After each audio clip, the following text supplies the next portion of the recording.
personne et la routine, quoi. Mais ici, je sais bien que quand on fait un truc local, comme j'ai fait à Orval, Orval, tu as quand même des fresques aussi. Tu en as à Ouais, il y a une Orval, tu fresque. en as à Florenville, Ouais. tu as tout un parcours Ouais. qui existe. Oui, oui. Comment ressens-tu, toi, personnellement, le fait d'être autant mis en valeur et d'être autant, finalement, félicité, remercié? Ben oui, Comment le vis-tu? je vois ça de mon vivant. Attends, je vais t'en mettre un peu de café. Je veux bien. Attends, parce que la cuillère. Merci. En fait, hein, le circuit ici avec les fresques, c'était un projet, un concours que la province de Luxembourg avait lancé avec le ministre Collin pour faire des actions dans les villages, justement pour mettre en valeur le patrimoine des différents villages. Et ici, c'est la maison du tourisme de Florenville avec le centre culturel qui se sont associés pour faire un parcours et pour faire des fresques. Mais la première fresque, il faut quand même que je remette les pendules à l'heure, a été faite à côté du club de la bande dessinée, à la demande justement des anciens libraires, et il se fait qu'il y avait un pignon sur une cour, qui donnait sur une cour d'école, qui se prêtait vraiment bien à cela, et ce sont les fans qui ont financé cette fresque. En fait, moi j'avais des petites tablettes comme ça, avec un de mes dessins imprimé là, sur, enfin petite plaquette plutôt, avec un dessin imprimé sur du métal, comme ça, avec justement l'abbaye d'Orval et une chouette, et j'en avais tout un stock. Tous ceux qui souscrivaient avaient droit à cette petite tablette, et finalement ça correspondait à ce qu'ils avaient investi, donc on s'y est tous retrouvés, et la première fresque a été faite et ça a eu un certain succès, puis le concours est arrivé après, et c'est comme ça que tout s'est enchaîné pour en faire plusieurs. Et dans les fresques, parce que tu en as également deux à Tubis, tu en as une à Louvain-la-Neuve, tu en as une à Tintigny, tu en as effectivement dans le hall de Han. Dans une banque, ici en dessous. Voilà. C'est toi qui choisis le dessin ou bien c'est eux qui ont à chaque fois un souhait par rapport Il y dessin? a un souhait, mais c'est moi qui adapte le dessin. C'est toi qui adaptes. C'est pas un dessin que je fais, c'est pas une création, je l'adapte, je prends, je fais des photocopies d'une case que j'adapte à l'espace. Et puis voilà, ça correspond. Et c'est Yves Piedboeuf, qui est prof à Saint-Luc à Liège, mais il a de la famille ici, c'est le frère au bourgmestre du village de mon papa ici à côté. Benoît Piedboeuf, il est connu parce qu'il est député au niveau national. Et ça n'a rien à voir, c'est pas la politique qui intervient là-dedans, mais le gars, il a déjà fait des fresques comme ça, au pinceau, au trait, qui correspondent tout à fait à mon dessin, et ça correspondait, et c'est comme ça que cet ensemble de fresques a pu être réalisé. Depuis 2006, si mes souvenirs sont bons, tu as également une statue de Violette. Oui. Comment est arrivée cette petite histoire? C'est toujours par Benoît Piedboeuf, là, c'était au niveau provincial, il aime bien l'art et il voulait mettre des sculptures dans différents endroits, ça se fait dans différentes villes ici dans la province. Et alors il voulait mettre Tendre Violette, et finalement c'est Florenville qui a pris.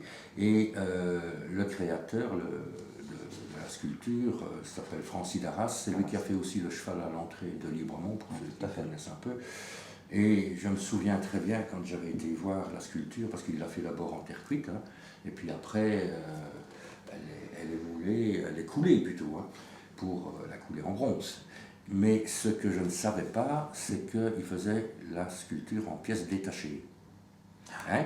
Et c'était l'époque du dépeceur de Mons, qu'on retrouvait des morceaux de cadavres dans les talus, hein?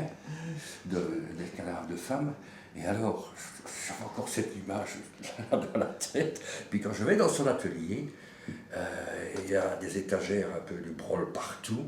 Et puis il me dit, voilà, là, il y a la tête qui est là, sur l'étagère en terre cuite. Et puis là, il y a un bras avec une main. Ah bon, c'est tout juste, il ne sortait pas d'un sac plastique, quoi. Alors il a fallu que j'imagine. Bon, il est parti dans mes dessins, mais ça m'avait fait un choc. Ça, je veux bien croire. Enfin, maintenant, elle est complète. Hein, elle est complète, elle est complète à côté de l'église. À côté de l'église. Oui, ce qui est quand même un peu... Ce qui n'a pas plu aux bigotes. Voilà, c'est ce qu'il a dit, et quand même, tu Ah, es légèrement anticlérical quand même, oui, on le sent dans pas mal de tes albums. Oui. C'est toi qui as choisi l'endroit, ou bien c'est à ça que je voulais en dire tout à l'heure, tu as choisi l'endroit, ou bien c'est vraiment, Ben, là il y avait un emplacement point. Ben, ça se prêtait bien à cet endroit-là. Ils voulaient le mettre au départ sur la Grande Place. Mais la Grande Place à Florentville, c'est un parking immense. Donc il y a le monument aux morts, là on le voit. Mais bon, on ne va pas la mettre au monument aux morts à côté du soldat, ça ne va pas non plus. Et il y avait un bâtiment justement dans le petit parc où elle se trouve qui devait être rasé, aménagé et tout ça. Donc ça se prêtait bien de la mettre là. Et c'est comme ça que ça s'est fait.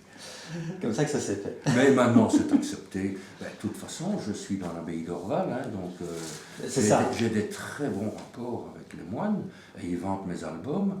Et même si vous allez en retraite à Orval, vous verrez mes albums dans les bibliothèques avec des jolies petites femmes un peu érotiques comme ça. Ça passe très très bien. Même les Saintes Café, on voit la couverture. Bon, et l'ancienne couverture, c'était dans la bibliothèque de l'abbaye d'Orval. Tout à fait. Ben, et sans esprit malsain du tout. De toute façon, il n'y a aucun esprit malsain dans aucun des albums. Dans aucun. Mais il y a des scènes qui peuvent être dures quand même, avec de la sorcellerie, il peut y avoir... oui, c'est la vie, c'est la vie. L'homme est un peu sauvage aussi. Hein, c'est le cadre aussi, et puis ça fait partie des légendes des foreurs de Nez, des Gomez. Oui, et puis la nature n'est pas toujours jolie. D'où l'une des dernières phrases que tu as mises dans Le loup m'a dit, hein, où effectivement tu as repris cette image avec le corbeau. Qui dit au loup, il serait peut-être temps de dire aux hommes d'arrêter de faire des conneries ou un truc comme ça. J'avais vu sur internet. Tu avais trouvé ça sur internet. Oui, et puis je dis, c'est chouette. Alors, finalement, je l'ai chopé, et puis je l'ai dessiné, et puis j'ai repris, je l'ai mentionné d'ailleurs. Je trouvais que c'était vraiment très très bien pour conclure. Pour conclure l'album, l'édition va arriver. Bon voilà, mais ça c'était il y a 2-3 ans que je concevais ça. Ouais. Rien de changé maintenant, c'est encore pire. Et dans ma bande dessinée, je montre qu'il y a 20 ans, il y a 30 ans, il y a 50 ans qu'on savait déjà tout ce qui nous arrive maintenant. Et puis il n'y a toujours rien de changé, on ne change toujours rien. Alors, où c'est-il qu'on va? Je ne sais pas, mais... On retourne à la nature, ça sera peut-être la solution. C'est ça retourne à la nature, et c'est ça que le loup fait penser un peu à ça. Tout à fait. Mais avec tout le côté négatif qu'il peut y avoir, avec des brebis égorgées, des choses pareilles, ça ne correspond pas. On en a reparlé dernièrement, puisque je pense qu'il y a un loup qui s'est fait abattre la semaine dernière, etc. Mais parlons plutôt de choses plus agréables, revenons à des choses. Mon petit doigt et puis un petit vent favorable est arrivé à mon oreille en me disant que tu étais déjà sur un nouveau projet. Oui. On peut en savoir un peu plus, on peut voir peut-être certaines petites choses, c'est possible. Je n'arrête jamais. De toute façon, quand un album sort, il sort au mois d'octobre. Moi, j'ai terminé au mois de juin. Hein. Et directement, tu redémarres sur un nouveau? Je temporise un petit peu, je prends un peu de congé. Mais en fait, je suis habitué à ce rythme-là. Un album par an, oui. Comme disait Michel. Parce que j'ai mon petit endroit secret dans la forêt, dans lequel j'écris. Si vous voyez l'album Le Chalet Bleu. Ouais. Et je tiens à garder cette période-là.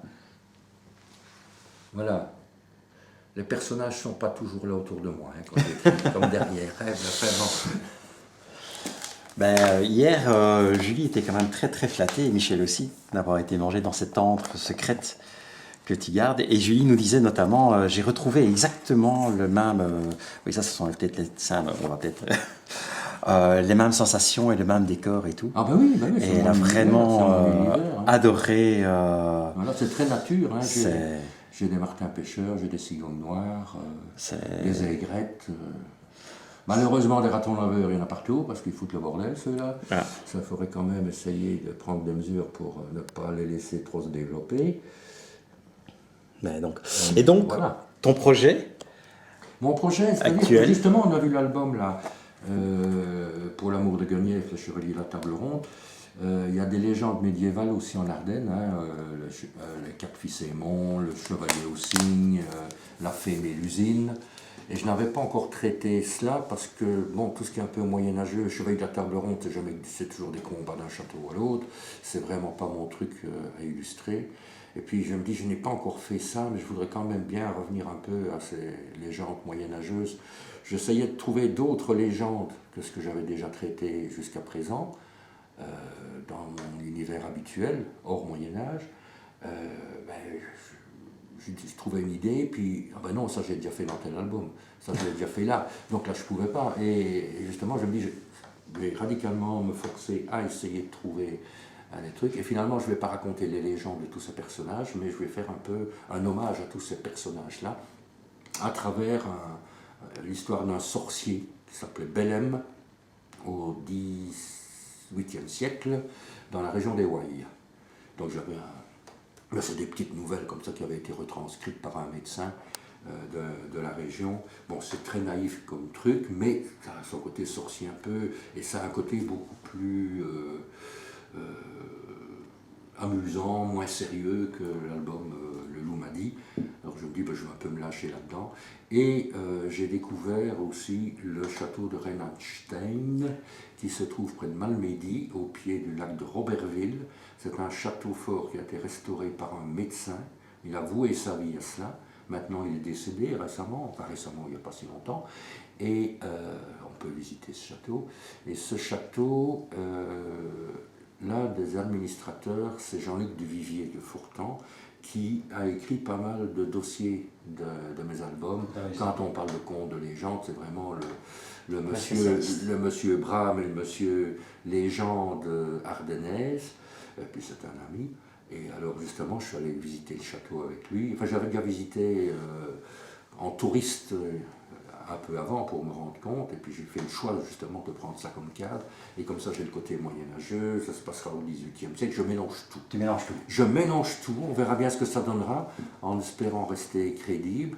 Je mettrai une petite note quand même pour dire que j'ai pris de nombreuses libertés. Parce que si vous voulez rester accroché trop à la légende, ça tient pas la route, quoi.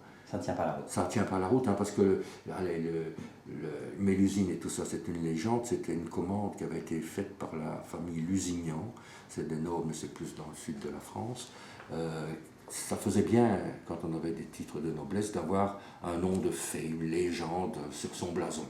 Et c'est de là qu'est venu le personnage de Mélusine, d'après ce que j'ai compris, d'après mes lectures. Et je joue un peu ce côté-là aussi, pour dire, bon, si à l'époque on a inventé les légendes, pourquoi moi je ne les récupérerais pas pour les faire à ma sauce. Donc voilà, c'est un petit peu ça. Et alors ce sera quand même un bouquin d'époque, parce que ça se déroule au XVIIIe siècle dans le monde des gens qui voyagent de village en village, dans le pays, dans les foires. Troubadour et autres médecins ambulants. Justement, mon sorcier circulera un peu dans tout cela, et puis il y aura le personnage de Mélusine qui a été immortel, hein, qui est éternel et qui est toujours enfoui au fond de la forêt. Eh bien écoute, un tout grand merci. Tout à l'heure, on va te demander si on peut jeter un petit coup d'œil, éventuellement, si tu as quelques visuels. De toute manière, je pense qu'on ne va pas la faire plus longue non plus, parce que tu as encore une longue après-midi, hein, comme tu nous l'as dit. Je ne sais pas, trouver, il n'y a plus assez d'albums. Mais nous, on en a, il n'y a pas de souci. Oui, mais non, mais je parle de l'album de... Mais on les a aussi, donc tu vas pouvoir nous faire une superbe. Ça a trop bien marché hier. Ça a trop bien marché hier, mais ça c'est un peu le problème, n'est-ce pas, quand on est un chantre local et qu'on dessine sa région, son village ou les villages proches. De toute manière, tout grand merci déjà. Pour ceux qui nous suivent, celles et ceux qui nous suivent, vous avez jusqu'à ce soir éventuellement, si vous êtes dans le coin, pour passer à Minot. C'est pas très difficile à trouver, je vous assure. La région est superbe, en plus un peu de neige, pas de neige, vous allez voir. Mais évidemment, cette fois-ci, je peux vous le dire, je vais vous laisser là. Moi, je sais quelle est la prochaine capsule, mais je ne vous dis rien. Ça ne sera pas dans très très longtemps. À vous de deviner plus ou moins, et d'ici là, je vous souhaite une agréable semaine. Au revoir. Bye bye.